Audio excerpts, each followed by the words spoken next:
cutie, welcome back or welcome to my channel. If you haven't been here before, make sure to subscribe before we start if you want to see more tutorials like this. Today, we are going to do a little tutorial on how to walk in heels. This is both for dancers, or it's mainly for dancers, but obviously you can also use it if you're doing a runway or if you just want to learn how to walk on heels for your daily life. I never wear heels in daily life, to be honest, but obviously if you do, good on you.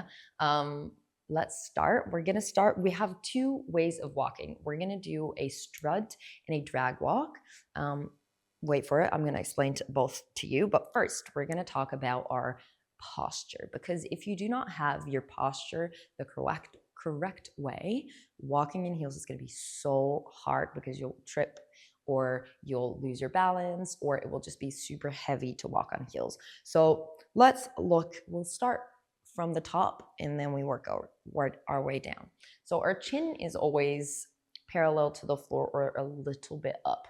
We never look towards the floor. We're not shy.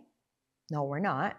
And we do not want to trip, because it's easier to balance if you look further out instead of looking at your feet or looking right in front of you. So we have our chin parallel to the floor or a little bit up. And then we have our neck is nice and elongated, which means that our shoulders are pressed down and back, or back and down. Let me show you with the shoulder blades. That means that normally if you stand like this, if you want to walk, you do around, back, and down, so that you have your shoulder blades nice and engaged, which will also mean automatically, watch this, we are standing like this. If we put them around, back, and down, that our chest comes to the front naturally a little bit, you see? So it was from here to down and back. Our chest comes out. That does not mean that we're hanging in our rib cage. There's no such thing like this. We're not hanging in our back, in our ribs. We're not standing like this, right? So our ribs are nicely tucked in. We have our core engaged. You have your abs. Your ab muscles tense just a tiny little bit. You don't have to overdo it. You don't have to like, you can just gently make sure that your belly button is tucked in, and your abs are a little bit engaged, so that your rib cage is not hanging out like this. You have it tucked, but your chest does come to the front if you push your shoulder blades back and down. Yes, I know. There it goes. There's so much more to having correct posture than just what you think or what you see. If you really want to practice your posture, go to ballet classes. That's the absolute best for posture. But let's continue. So now we're here. We have our shoulder blades back and down. We have our chest out into the world. We have our chin up, our gaze nice, gazing into the future. And then we're going to move on to our back. So our tailbone is tucked under a little bit. You'll see in lots of classes that people will stand a little bit like this, so they have their tailbone hanging out just a tiny little bit to have this extra curve in your body. You can do that, but if you're really practicing your balance and you're struggling with your balance, try to really tuck your tailbone under and walk like that, right? This is not one big square that you have under control, okay? The extremities can move freely as long as you have this under control. So that's the most important thing about your posture. Keep this under control.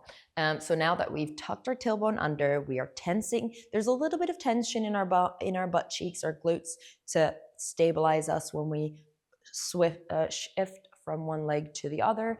And we use our thighs to pull inwards. Yeah. So when we walk, I don't want you to just relax your legs and just try to walk. I really want you to think, suck it all in, bring those thighs together and really connect. Okay. That will keep you stable as well. So when we start walking, I'm going to go over the bevel real quick. There's another video that I do as well where I go over it in more detail. I'll link it somewhere here or in the caption or whatever, or description. We go into a bevel, so we shift our weight to the left, we bring our legs in, we are in our bevel. Then when we are walking, we're going to start with a strut. Actually, no, we're going to start with a drag. We're dragging our legs through our bevel. So basically, I'm just going to show you. You're going to step, you drag it through, step, drag it through, step, drag it through. Let me show you like this so you can see it. So we're in our bevel. We're going to step, drag through, step, drag through, step, drag through, step, drag through. Yes. So you keep coming back to that bevel. When you step, you make sure that you step with the leg that you're stepping is going to be straight, or the knee is going to be straight, and our foot is pointing out into the diagonal. My contemporary teacher would always say, go gadget arm, go gadget leg. So try to project your extremities. I don't know if you know that series, but maybe I'm old. I don't fucking know. Maybe try to, or think about projecting your extremities further than where they are. So they do not end where your fingertips end. They do not end where your toes end. They're projecting out to make everything look nice and long. Yes, because that's what we want. We want to look nice and long. That's why some dancers, when you find out that they're actually just 5'2", you're like, wait, what? They look so tall. It's because they're projecting. They're projecting longer than they are, and it makes you feel like they're super tall and long and elongated. So that's what we're gonna do, okay? So we have our bevel, we step out, and we think further with that leg than that it is. Then we shift our weight to that leg because yes, we're gonna grab that back leg. We're dragging it over the floor. We keep this nice and stretched, and then it goes through the bevel, you see, and you step it out into the diagonal. So again, make sure that you bring those toes out into the diagonal. I can work with you stepping to the front, sure. And if you're doing a catwalk, if you're using this for a runway, they're not necessarily gonna want you to turn your feet out. But if you are in a dance class and I see people turning their feet out, yes, I love it. So really try to think about that. Yeah, you don't have to be there overnight. Just keep practicing, okay? So we're in our bevel, we step out into the diagonal, we bring in, and we step out. And again, bring in, step out, bring in, step out. Yes, let me show you from the side so you can see what my hips are doing. So we're here in our bevel, we bring, we step. You see how my weight shifts from back to the front, from the back to the front, and drag in and step. Drag in and step, drag in and step, drag in and step. Yes. Then if you want, you can add in your chest a little bit. So this is a little bit of counter movement. So we're here. This is the last thing I'll add, and then we'll move on to the strut. Don't worry. So we're here. You step. You see how your chest can go a little bit. So there's a little bit of a diagonal in your upper body. Again, if this is too much, if you're like, this is the first time I'm walking on heels, stop it, then this is where you stop, right? You don't stop listening to me. Just keep walking like we just did. But if you're like, Mitch, I'm ready for it, then you step and you bring that chest a little bit out into the opposite direction of where your hips go. Again, go gadget, right? So that is pointing out there, your hip is pulling there, your chest is going there, okay? So there's counter movement there. So we're here, cha, acha, and ta, and ta. Yes, almost tripped there, but that's fine. We keep going. Okay, so that's when we are talking about the strut. Now, when the drag walk, damn, talking is hard. That's when we're talking about the drag walk. Now we're going to be talking about a strut.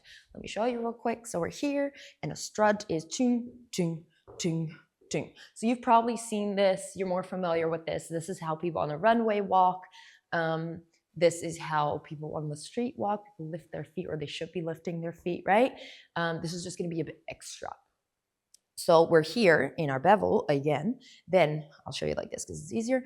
Then you lift your leg. You see how you don't have to have a passe. So your foot is not touching your leg.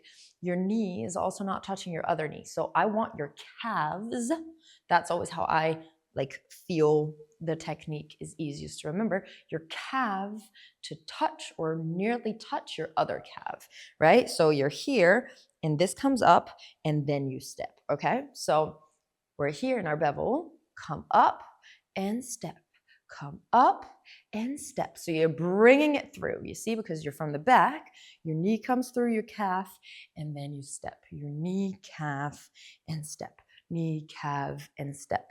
Knee, calf, and step. If you want to be extra, you lift it a little bit higher. If you're a bit lazy or a little bit relaxed or just downplaying it a little bit, you're doing a little bit less, right? So, pa, ta, ta, ta.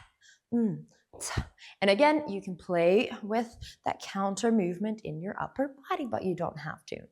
Yes, remember, you don't have to. Let's do it from the side real quick so you can see.